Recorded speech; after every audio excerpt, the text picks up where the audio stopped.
할렐루야. 감사합니다.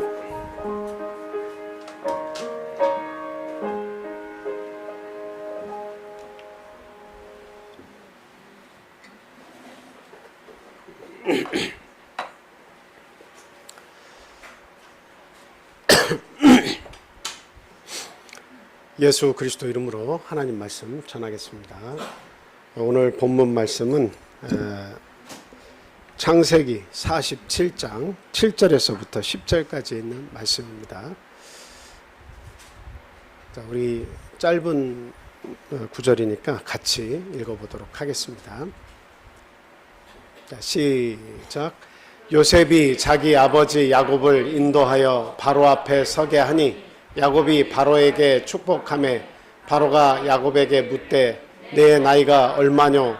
야곱이 바로에게 아뢰되 내 나그네 길의 세월이 130년이니이다. 내 나이가 얼마 못되니 우리 조상의 나그네 길의 연조에 미치지 못하나 험악한 세월을 보냈나이다 하고 야곱이 바로에게 축복하고 그 앞에서 나오니라. 아멘.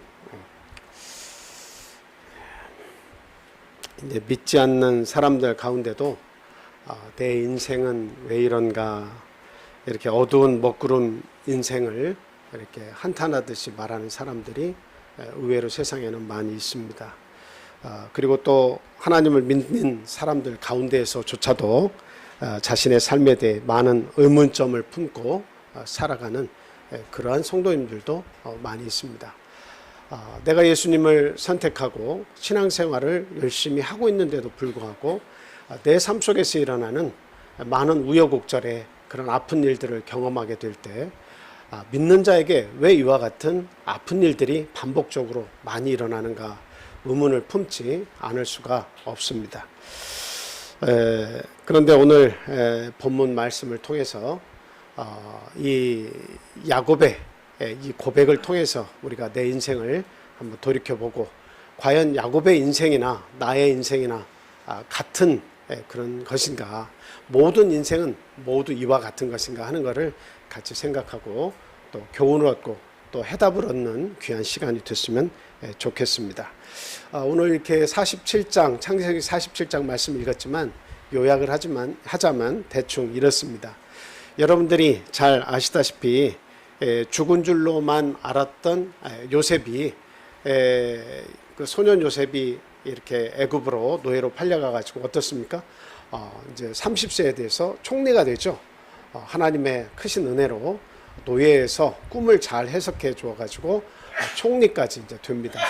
그런데 이제 7년 풍년은 잘 지났지만 7년 흉년이 세계에 오게 돼서 온 세계가 굶주렸을 때에 이 야곱, 요셉의 아버지죠. 야곱의 가족들도 곡식을 사러 이집트, 애굽으로 가야만 했습니다. 그런데 거기에서 이제 드디어 누가 살아있다는 것을 알게 돼요. 총리가 요셉이라는 것을 알고 그 야곱이 자신의 아들이 살아있다는 것을 아들들을 통해서 이렇게 알게 됩니다. 그래가지고 결국 그 요셉의 부름을 입어서 애굽으로 이제는 이민을 가죠. 가족 전체 75명이 이민을 가게 됩니다. 그래서 그 이민 간 곳에서 고센 땅에 머무르게 되고 또 그들을 그 참 멋진 총리, 그 흉년을 잘 대비하는 지혜로운 총리를 둔 파라오, 애굽의 왕이 그들을 맞이하게 되고 또 그들 중에 이 야곱과 만나가지고 야곱은 축복을 하고 또 이 파라오는 이제 인사를 건네는 그런 장면이 본문의 말씀입니다. 근데 이제 거기서 묻는 내용을 보면 뭐 거창하게 묻는 게 아니에요. 묻는 이 파라오가 지금 야곱에게 묻는 내용이 뭡니까? 8절에 보면 뭐라고 되어 있습니까? 네 나이가 얼마냐? 네 나이가 얼마냐? 사실 축복하고 얘기하는 걸 보니까 아무래도 이 파라오보다는, 젊은 파라오보다는 그래도 조금 이렇게 그 야곱이 산 세월이 더 많지 않았겠나 이렇게 추측을 좀 해봅니다. 어찌됐든 그 나이가 얼마냐라고 물었을 때에 그 대답은 어떻게 하면 되는 거예요? 만약에 대통령께서 여러분들에게 나이가 얼마입니까? 라고 묻는다면 여러분은 뭐라고 답하겠습니까? 그냥 지금 나이를 지금 뭐 85세입니다. 지금 75세입니다. 지금은 25입니다. 뭐 이렇게 이야기하면 되는 거 아니겠습니까? 그런데 저 이야기를 잘 들어보면 그 자신의 그 조상의 역사까지 연관해서 이야기하면서 묻지도 않은 이야기까지 계속 이렇게 하고 있어요. 험악한 세월을 보냈습니다. 나그네의 삶을 살았습니다. 내 조상들의 삶에 비하면 아무것도 아닙니다. 이런 이야기를 하고 있어요. 왜 그런 이야기를 하는 거예요? 여러분 한번 생각해 보셨어요? 왜 야곱이 묻지도 않은 내용을 얘기하고 있는 겁니까? 왜일까요? 한이 많아서. 한이 많아서. 여러분 한이 뭔지 아시죠? 마음속에 응어리가 많아서 내가 살아온 세월을 생각할 때에 그것을 말 안 하고는 안 될 것 같으니까 바로가 묻지도 않은 말에 많은 이야기들 더해서 나는 이런 사람입니다 라고 자신의 응어리를 일부 토로를 하고 있습니다. 저는 그 마음이 10분 이해가 됩니다. 네.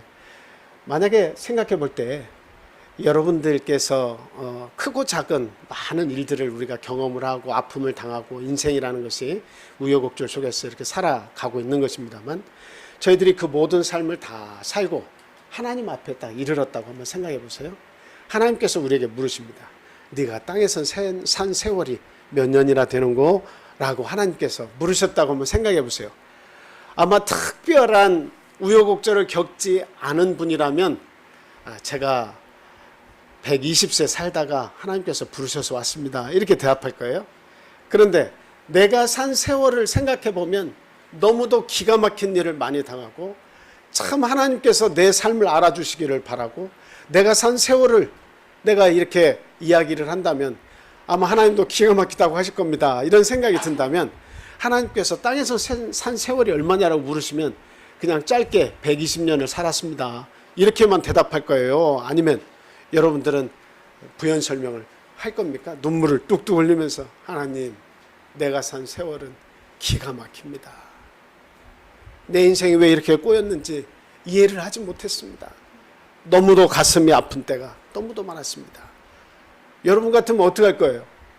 그런 삶을 살았다면 하나님 앞에서 그런 얘기 하고 싶어요? 안 하고 싶어요?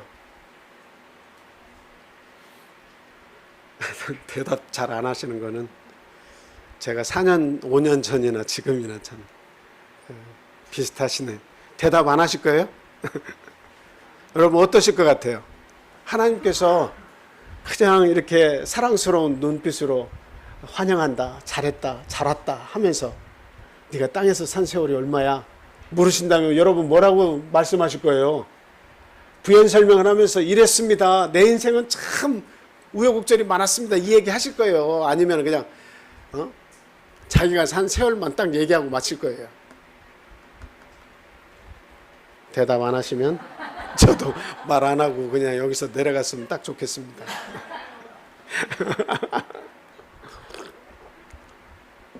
아마도 대부분의 성도님들께서 하나님 앞에서 눈물을 뚝뚝 흘리면서 이해 못할 일들을 너무도 많이 경험했습니다. 아마 이 야곱의 고백과 같이 못지않은 고백을 저나 여러분들이나 많이 할 것 같아요.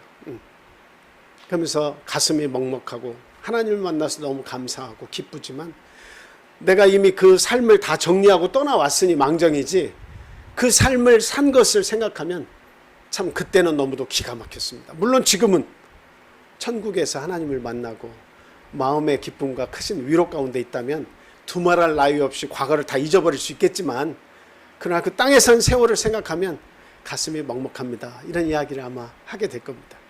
그때 하나님께서 반드시 그 눈물을 어떻게 해주실 겁니까?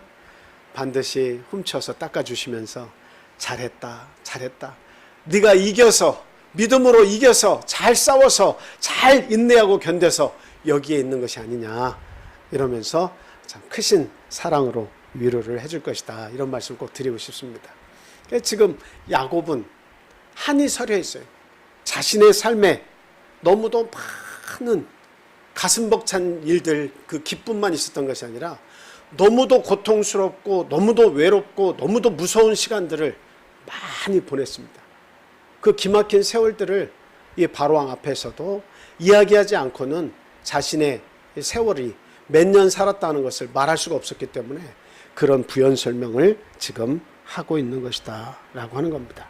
그래서 오늘 본문 말씀을 통해서 과연 이 야곱이 말해주는 그 고백하는 인생의 모습은 어떤 모습을 가지고 있는 것이냐 하는 것을 우리가 같이 생각하고 좀 같이 동감을 하고 또 그 삶을 통해서 역사하신 하나님, 오늘도 그분이 우리와 함께 역사하고 계심을 알고 참 감사하면서 그 모든 어려움을 이겨낼 수 있는 저와 여러분이 되시기를 바랍니다.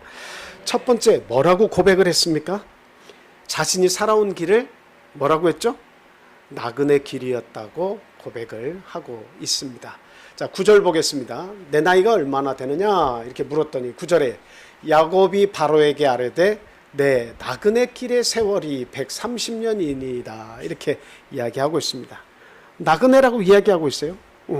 나그네는 어떤 사람이에요? 나그네 하면 어떤 사람이에요? 나그네. 네, 목적지가 지금 여기에 있어서 목적지에 딱 도착한 사람을 나그네라고 하지 않죠. 네. 나그네는 지나가는 사람을 나그네라고 해요. 근데 그 사람의 목적지가 없는 거예요? 있는 거예요? 없어요? 그냥 정처 없이 계속 가기만 하면 그게 나그네예요? 아니에요. 나그네라고 하는 것은 더 나은 것을 찾아서 떠나는 사람을 나그네라고 하는 거예요. 더 나은 것이 있어야 돼요. 그래서 분명히 성경에서도 우리에게 이야기하는데 우리를 나그네라고 이야기하고 있고 야곱도 나그네라고 이야기하고 있어요. 그럼 왜 우리 인생을, 믿는 사람의 인생을 나그네라고 이야기하느냐? 왜 비유적으로 말하냐? 그것은 더 나은 본향을 사모하고 있기 때문이다 라고 하는 겁니다. 더 나은 본향을 사모하고 있다. 여러분과 저의 본향은 어디입니까? 우리의 진짜 고향 땅은 여기예요. 여기에서 묻히는 것을 내 인생의 제일의 목표로 알고 이곳을 사모하면서 사는 거예요. 내가 군산에서 태어났으니까 군산에 와서 뼈를 묻어야겠다. 여기가 나의 진짜 본향입니까? 아니면 내가 진짜 돌아가야 할 곳이 있습니까? 여러분 어디예요? 군산이 내 본향이에요? 아니면 저도 태어난 게 남원, 전라북도 남원입니다만 남원이 제 고향입니까? 진짜 내 인생의 고향입니까? 그곳에 뼈를 묻으면 행복한 것입니까? 위로를 얻습니까? 그렇지 않아요. 우리 나그네 삶에서 어디에서 묻히더라도 그것은 나의 진정한 고향 땅이 될 수 없어요. 내가 정말 가야 할 곳은 더 나은 본향이 있어요. 우리 믿는 사람들은 더 나은 본향 때문에 우리의 나그네 인생을 자처하는 겁니다. 더 나은 본향이 어디예요? 하나님 나라예요. 그건 죽음의 강을 건너보면 알아요. 지금은 우리가 죽음이라고 하는 것은 단 이례적으로 경험할 수밖에 없기 때문에 그 죽음 이후에 있는 것에 대해서 우리가 잘 모른다라고 이야기하지만 그러나 성경의 구석구석에서 죽음을 건너면 어떤 일이 벌어지는지에 대해서 하나님께서 우리 예수 그리스도께서 말씀하신 부분들이 많이 있습니다. 우리는 간접적인 경험으로라도 그 죽음의 강을 건너야 하나님 나라에 가고 영원한 세계에 도달할 수 있다고 하는 것을 말씀을 통해서 우리는 잘 알고 있다라고 하는 겁니다. 그래서 나그네는요, 지나가는 사람이에요. 지금 지나고 있는 곳이 목적지가 아니고 더 나은 목적지를 향해서 나아가는 사람, 그 좋은 곳을 찾아서 가는 사람이 나그네다라고 하는 겁니다. 자, 그렇다고 하면 나그네는 짐이 무거워서 되겠습니까? 안 되겠습니까? 나그네는 짐이 가벼울수록 어때요? 더 좋은 겁니다. 만약에 내 집에 있는 모든 짐들을 내가 그냥 10층 높이로 짊어지고 내 인생의 길을 걷는다고 한번 생각해 보세요. 이것도 잘해야 되고 저것도 잘해야 되고 이것도 해내야 되고 저것도 해내야 되고 집안 세간살이도 내가 다 짊어지고 이 무거운 것을 내가 다 짊어지고 그렇게 한번 살아간다고 생각해 보세요. 뭐 하나가 삐끄덕거릴 때마다 아이고 이게 잘못돼서 내 인생 꼬이는 거 아니야. 두렵고 떨림으로 그 모든 짐을 내가 짊어지고 한 발씩 한 발씩 조심스럽게 한번 살아간다고 생각해 보세요. 그곳에 낙이 있겠습니까? 없겠습니까? 모든 것이 내 생각과 계획대로 다 돼야 되는데 그 모든 짐을 내가 다 짊어지고 하는데 그 한 발 한 발 뛸 때마다 조심스럽게 뛸 때마다 내가 생각한 결과가 오지 않고 생각 반대로 모든 일들이 꼬여버렸을 때 여러분 그 나그네의 삶이라고 하는 것이 얼마나 고되고 지치겠습니까? 그렇지 않겠어요?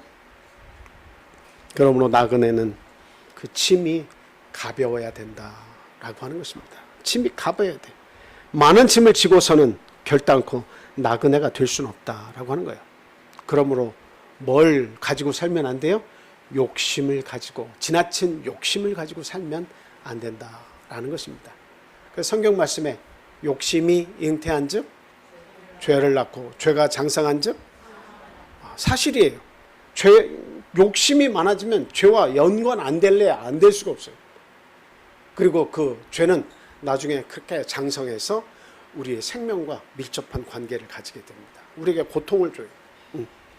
결국 저와 여러분들은 나그네란 사실을, 그리스도 안에서 나그네란 사실을 우리는 결단코 잊어서는 안 된다라는 말씀이에요.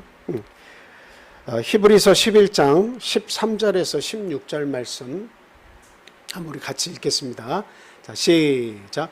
이 사람들은 다 믿음을 따라 죽었으며 약속을 받지 못하였을 때 그것들을 멀리서 보고 환영하며 또 땅에서는 외국인과 나그네임을 증언하였으니 그들이 이같이 말하는 것은 자기들이 본향 찾는 자임을 나타냄이라. 그들이 나온 바 본향을 생각하였더라면 돌아갈 기회가 있었으려니와 그들이 이제는 더 나은 본향을 사모하니 곧 하늘에 있는 것이라. 이러므로 하나님이 그들의 하나님이라 일컬음을 받으심을 부끄러워하지 아니하시고 그들을 위하여 한 성을 예비하셨느니라. 아멘. 아브라함이 갈대아 우르를 떠나서 큰 강을 건너가지고 가나안 땅에 이렇게 들어와서 정착을 하게 됐습니다. 만약에 자기가 살던 갈대아 우르가 더 나은 성읍이었다, 내 가야 할 목적지였다 생각하면 중간에라도 어떻게 해요? 자꾸 돌아가려고 했겠죠. 그런데 아브라함은 믿음의 사람이에요. 하나님을 굳게 믿고 출발했어요. 그래서 더 나은 성이 있다고 믿고 출발을 했어요. 그래서 하나님께서는 어떤 성을 그의 마음속에 심어준 거예요? 너의 후손이 하늘의 별과 같고 이 땅에 바다의 모래알 같은 것이다 라고 하는 그런 큰 축복을 주면서 하늘에 한 성읍이 있음을, 내가 가야 할 그 하나님의 거대한 성읍이 있음을 깨우쳐 주신 거죠. 그래서 자신이 나그네임을 자처했다라고 하는 겁니다. 저나 여러분들이나 이 세상 살아가는 걸 생각해 보면 잘 될 일도 있고 못 될 일도 있고 아픈 일도 있고 눈물이 쏙 빠지는 일도 있고 그냥 하하하 웃으면서 행복한 날도 있고 이런 날들이 다 이렇게 겹쳐져 있어요. 그런데 우리는 스스로가 하나님의 백성임을 잘 알고 있죠. 그래서 우리는 스스로 뭐를 자청하는 거예요? 나그네라는 걸 자청하는 거예요. 나그네에게는 그런 쓴일, 단일 그런 걸 다 경험할 수 있다는 거예요. 그러나 우리의 본향은 잊어서는 안 된다는 거예요. 그냥 쉽게 내가 살아보니까 너무 고통스럽네, 원래대로 돌아가야겠다 하고 이 땅이 내 본향인 것으로 알고 그 땅으로 다시 땅의 백성으로 돌아가서는 안 된다는 거예요. 더 나은 본향이 반드시 있는 것을 알고 직진해서 하나님께서 우리에게 주신 한 성읍이 있다는 것을 분명히 알고 그 하늘 본향을 향해서 우리는 최선을 다해서 나그네의 삶을 마쳐야 되겠다라고 하는 것입니다. 그래서 여호와 하나님께서 주신 기업의 땅에 조상들이 묻힌 것과 같이 자신도 들어가서 장사되기를 원하는 것, 그것이 바로 그 야곱의 그 목표였습니다. 분명한 목표가 있었죠. 그래서 장자의 축복을 받고 자기의 조상들이 묻힌 땅으로 가서 나도 그들과 함께 묻혀야겠다. 그게 더 나은 본향이에요. 자기가 찾는 본향입니다.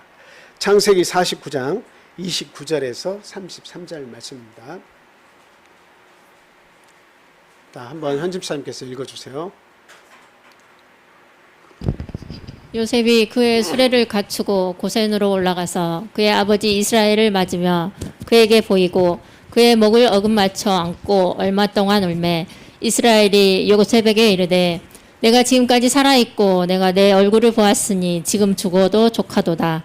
요셉이 그의 형들과 아버지의 가족에게 이르되 내가 올라가서 바로에게 아뢰어 이르기를 가나안 땅에 있던 내 형들과 내 아버지의 가족이 내게로 왔는데 그들은 목자들이라 목축하는 사람들이므로 그들의 양과 소와 모든 소유를 이끌고 왔나이다 하리니 바로가 당신들을 불러서 너희의 직업이 무엇이냐 묻거든.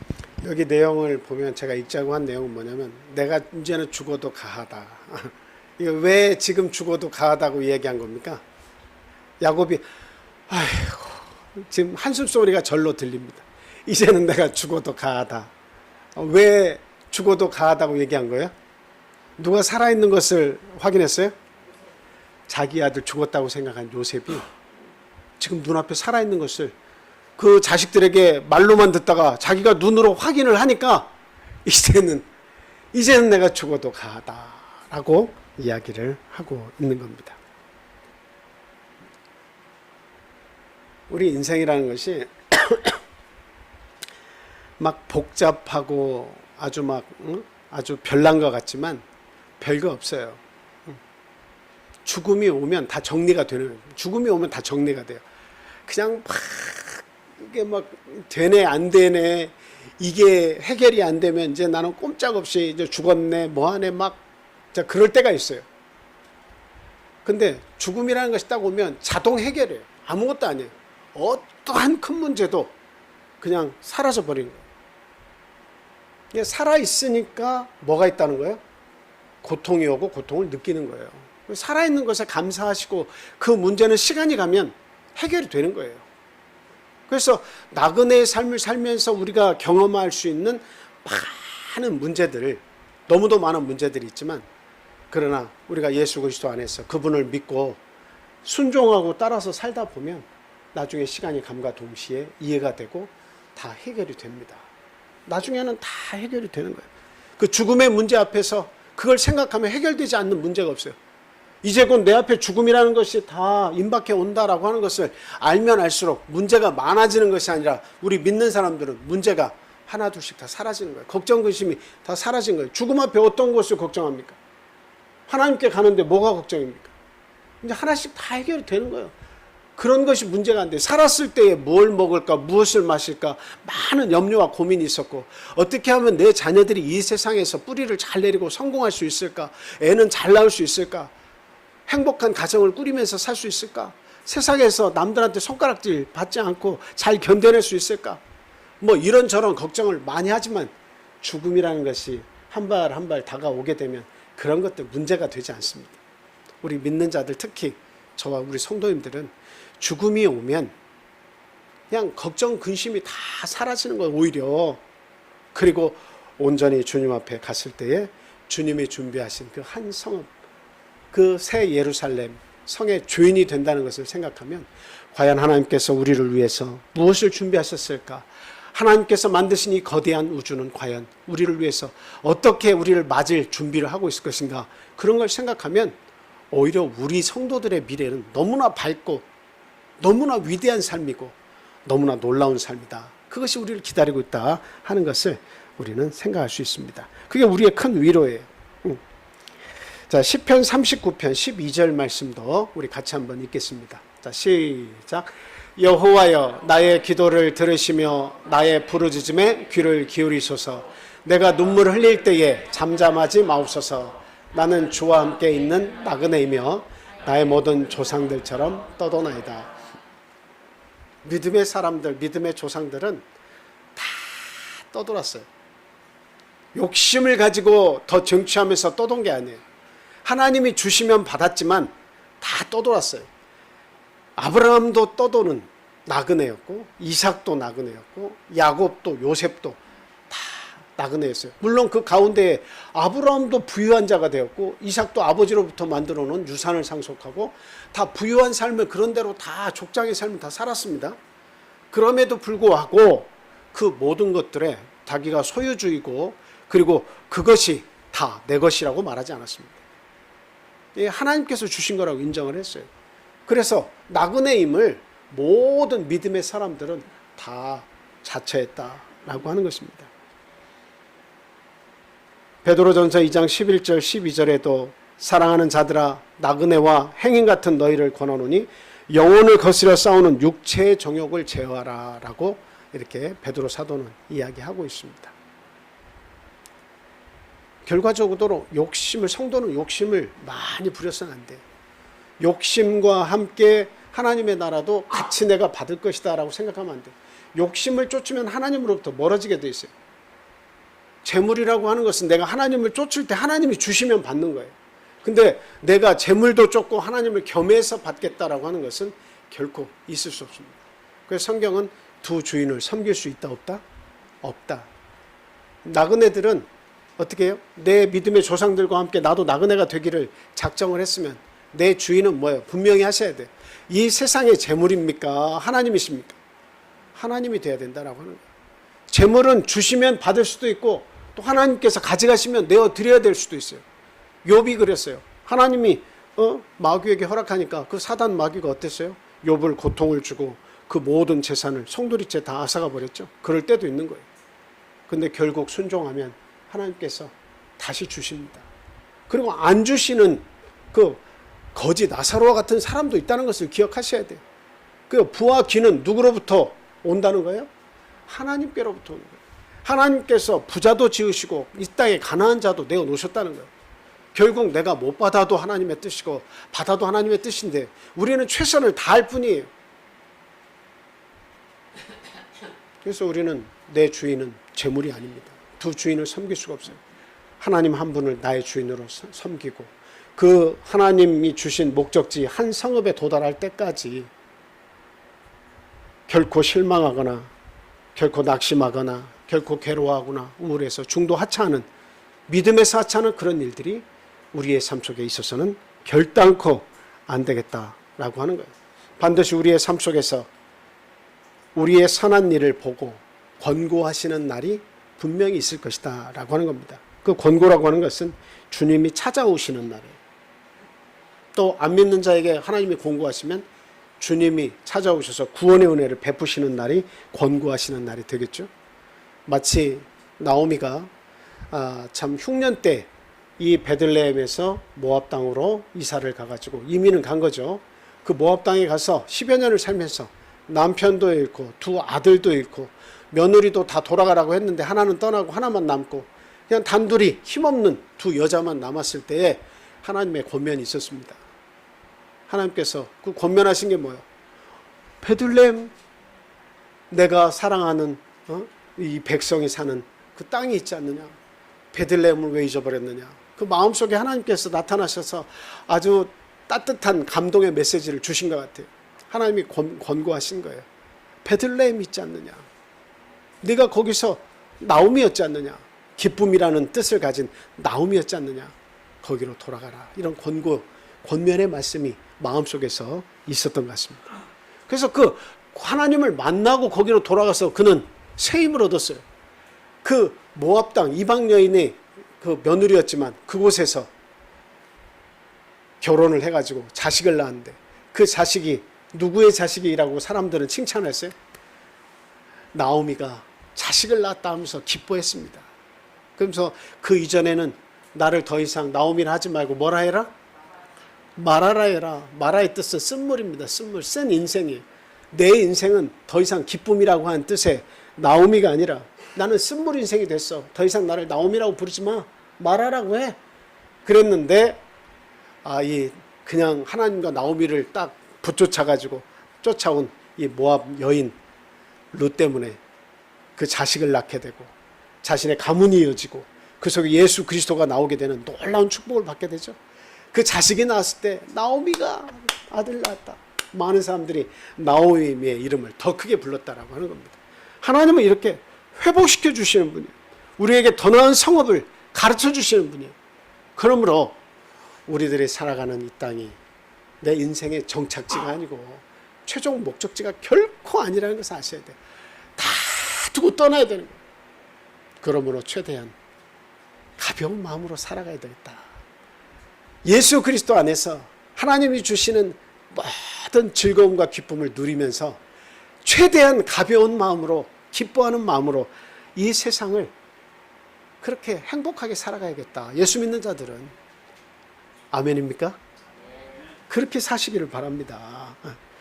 그래서 예수님께서 그 마음의 짐, 특히 우리는 뭐 내 집에서 살면서 세간살이의 짐을 막 키로수로 계산해서 내 짐이 무거워 이렇게 말하는 사람은 없죠. 우리의 짐이 무겁다는 건 어떤 짐이 무거운 거예요? 마음, 정신의 짐이 무겁다는 겁니다. 그래서 예수님께서 하신 말씀이 있어요. 수고하고 무거운 짐진 자들아, 다 누구에게 오라? 내게로 오라. 그 예수님을 잘 믿는 사람들은 이상하게 그 사람에게 가면 짐이 내려져요. 그 사람과 이야기하면 짐이 내려져요. 근데 예수를 잘 못 믿는 사람 여태 가면 내 짐도, 없던 짐도 생겨. 그 사람의 짐도 내가 짊어져야 할 판이야. 맞죠?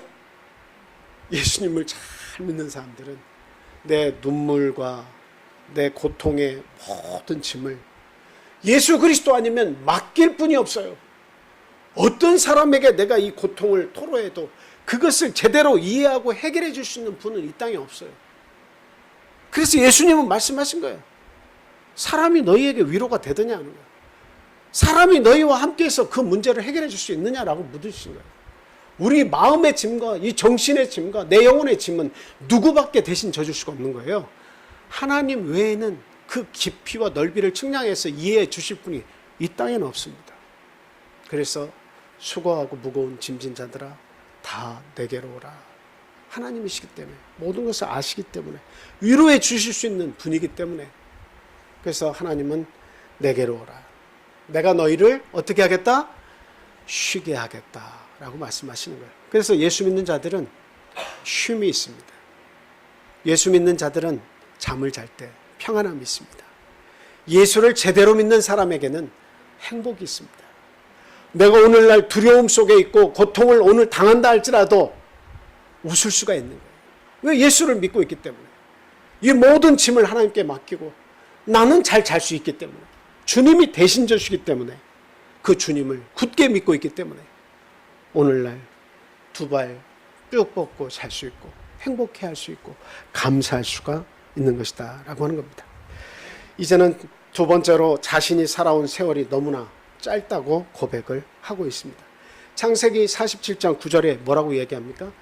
야곱이 바로에게 이르되 내 나그네 길의 세월이 130년이다 라고 말하고 나서 내 나이가 얼마 못 되니 우리 조상의 나그네 길의 연조에 미치지 못하나 이렇게 얘기하고 있죠. 인생에 대해서 너무나 짧다고 고백을 하는 거예요. 그냥 이것저것 어려운 일, 두려운 일, 자식을 잃은 슬픔 이런 것들을 경험하다 보니까 훌쩍 어때요? 130년의 세월이 그냥 지나가 버렸다라고 하는 거예요. 정신없이 지나가 버렸다고 이야기하는 겁니다. 성경에서 제시되는 인생의 길이를 한번 생각해 볼까요? 모세는 시편 90편 3절에서 12절에서 그 인생의 길이에 대해서 어떻게 이야기를 하고 있습니까? 자, 한번 편집사님께서 읽어주세요. 주께서 사람을 뒷글로 돌아가게 하시고 말씀하시기를 너희 인생들은 돌아가라 하셨사오니 주의 목전에는 천년이 지나간 어제 같으며 밤의 한순간 같을 뿐임이니이다. 주께서 그들을 홍수처럼 쓸어 가시나니 그들을 잠깐 자는 것 같으며 아침에 돋는 풀 같으니이다. 풀은 아침에 꽃이 피어 자라다가 저녁에는 시들어 마르나이다. 우리는 주의 노에 소멸되어 주의 분내심에 놀라나이다. 주께서 우리의 죄악을 주의 앞에 놓으시며 우리의 은밀한 죄를 주의 얼굴빛 가운데 두셨사오니 우리의 모든 날이 주의 분노 중에 지나가며 우리의 평생이 순식간에 다하였나이다. 우리의 연수가 70이요 강간하면 80이라도 그 연수의 자랑은 수고와 슬픔뿐이요 신속히 가니 우리가 날아가나이다. 누가 주의 노여움의 능력을 알며 누가 주의 진노의 두려움을 알리이까. 우리에게 우리 날 개수함을 가르치사 지혜로운 마음을 얻게 하소서. 아멘. 여기에 제시된 인생의 길이는 많은 비유들을 통해서 알 수 있죠. 풀과 같다, 풀의 꽃과 같다. 그리고 한순간에 다 지나갔다. 그 천년이 하루같이 지나갔다는 거죠. 그리고 신속히 가니 날아간다 라고 이렇게 표현을 하고 있죠. 그리고 피었다가 지는 그런 안개 같다고도 성경은 이야기를 하고 있습니다. 그리고 뭐 구체적으로는 70이고 강건하면 80이다. 보통은 70살고 강건하면 80이다 이렇게 얘기하는데 지금은 세월이 많이 변해서 지금은 이제 강건하면 140도 살고 150도 삽니다. 하나님의 은혜고 과학의 발전도 다 하나님의 은혜인데 그렇다 하더라도 여러분 성경에서 과거에는 더 오래 살았죠? 제일 많이 산 사람이 누구예요? 무드셀라가 몇 년 살았어요? 969세 살았습니다. 저도 참 969세 살고 싶네요. 근데 오늘 시편 90편에 모세가 말하기를 1000년이 뭐라고요? 1000년을 살아도 뭐라고요? 하루가 1000년을 살았어도 쑥 하고 지나갔다라고 하는 거예요. 1000년을 살았어도 다 헛되다라는 거예요. 얼마나 빨리 지나가는지 1000년도 딱 하루같이 지나가 버렸다라고. 그러니까 우리 인생에게 하나님께서 야 너 여기 살아 하고서 내가 너에게 만 년 동안 살 수 있는 건강을 줄게 라고 허락하신들 만 년을 다 살고 나면 고백하는 말은 다 똑같아요? 안 똑같아요? 만 년을 살아도 다 똑같아요. 만 년 살아도 하루 같고 신속히간이 날아가는 거예요. 그 만 년의 세월을 생각할 때 아 참 내가 오래 살았어 이렇게 말할 사람은 없다 이겁니다. 근데 간혹 가다가 이렇게 돌아가시기 직전에 할머니 할아버지들이 하시는 말씀들이 있어요. 아 내가 참 오래 살았어 이젠 죽어야지. 근데 진짜로 오래 살았다고 생각하실까요? 그 말씀은 물론 고통스럽고 지금 살아봐야 별 소망이 없고 할 때 참 내가 가야지 떠나야지 조상에게로 가야지 이런 생각을 할 때 이 정도 살았으면 많이 살았지 뭐 이렇게 말하는 자신의 인생을 참 이렇게 탄식하면서 그런 이야기를 하실 수도 있을 겁니다. 근데 진정으로 만족하면서 내가 참 오래 살았어 만족해 내 인생에 대해서 만족해 하는 사람은 이 땅에 단 한 사람도 없을 것이다 라고 하는 겁니다. 그러면 인생은 언제 만족할 수 있는 겁니까? 야곱은 너무나 짧게 내 인생이 지나갔다고 이야기하고 있는데 인생은 언제 진정한 만족이 찾아오는 거예요? 제가 여러 번 반복적으로 말씀을 드리고 있어요. 언제 만족할 수 있는 거예요, 인생은? 9절 또 보고 질문 이어가겠습니다. 자, 그러면 다윗은 그 인생의 길이를 어떻게 표현하고 있냐? 시편 39편 4절에서 7절 읽어주세요. 여호와여 나의 종말과 연한이 언제까지인지 알게 하사 내가 나의 연약함을 알게 하소서. 주께서 나의 날을 한 뼘 길이만큼 되게 하시며 나의 일생이 주 앞에는 없는 것 같사오니 사람은 그가 든든히 서 있는 때에도 진실로 모두가 하사뿐이니이다. 진실로 각 사람은 그림자 같이 다니고 헛된 일로 소란하며 재물을 쌓으나 누가 거둘는지 알지 못하나이다. 주여 이제 내가 무엇을 바라리요 나의 소망은 주께 있나이다. 스스로 나그네 인생을 자처하는 자에게 바랄 것이 이 세상에 없다는 것을 아는 사람에게는 하나님이 지혜를 주신 거예요.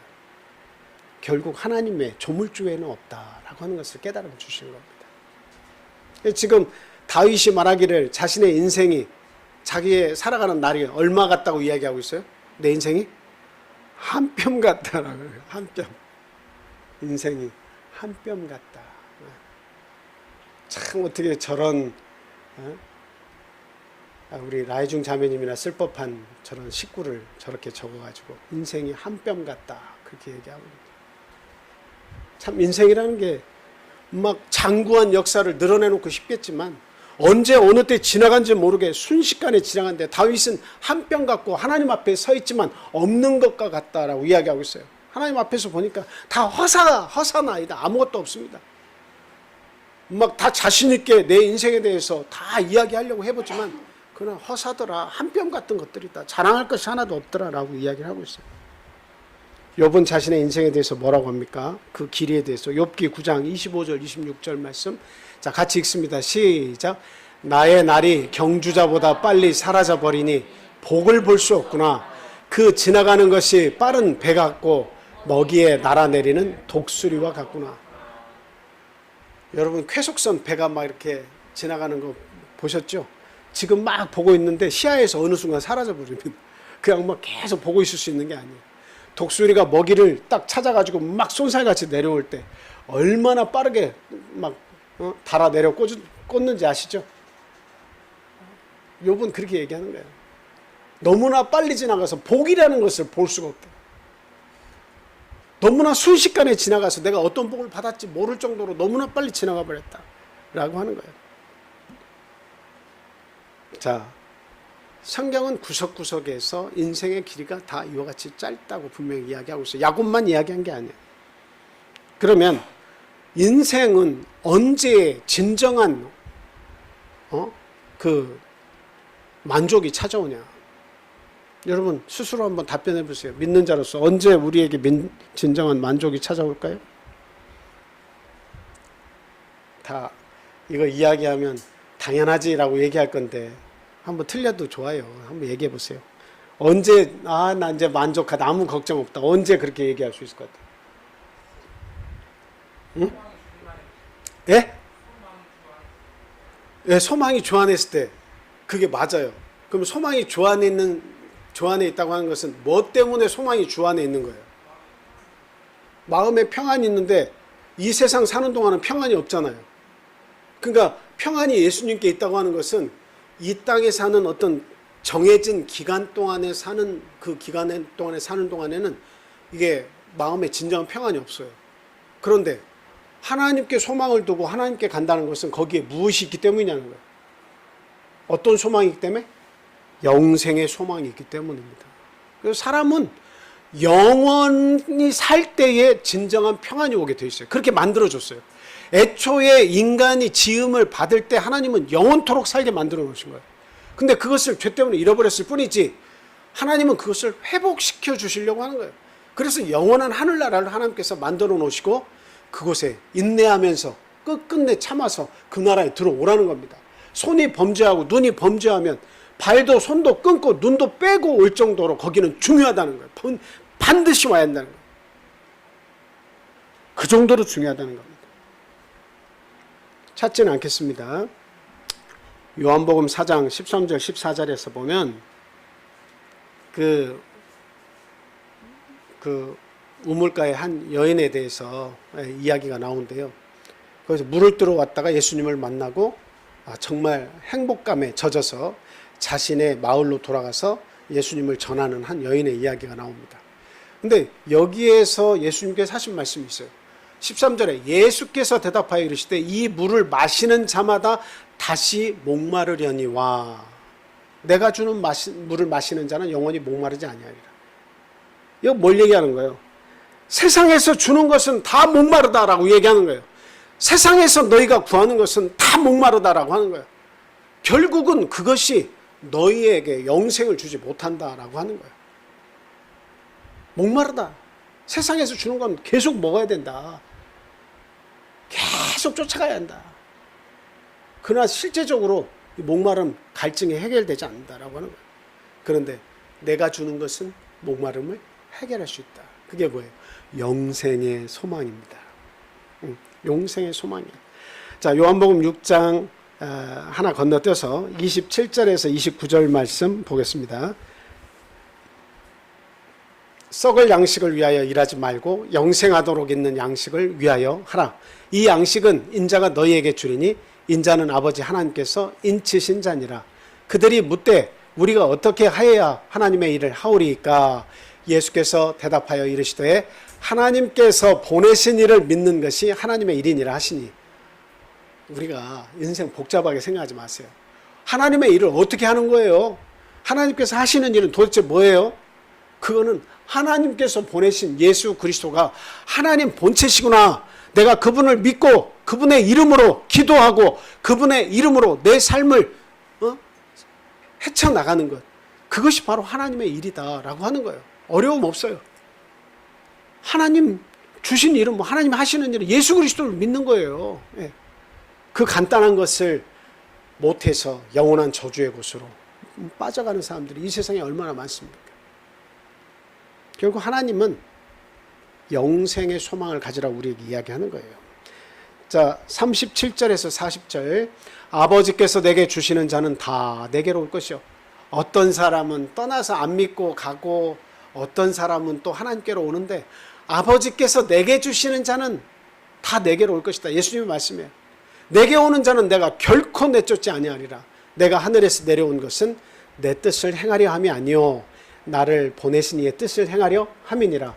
나를 보내신 이의 뜻은 그럼 뭐냐? 내게 주신 자 중에 내가 하나도 잃어버리지 아니하고 마지막 날에 다시 살리는 이것이니라.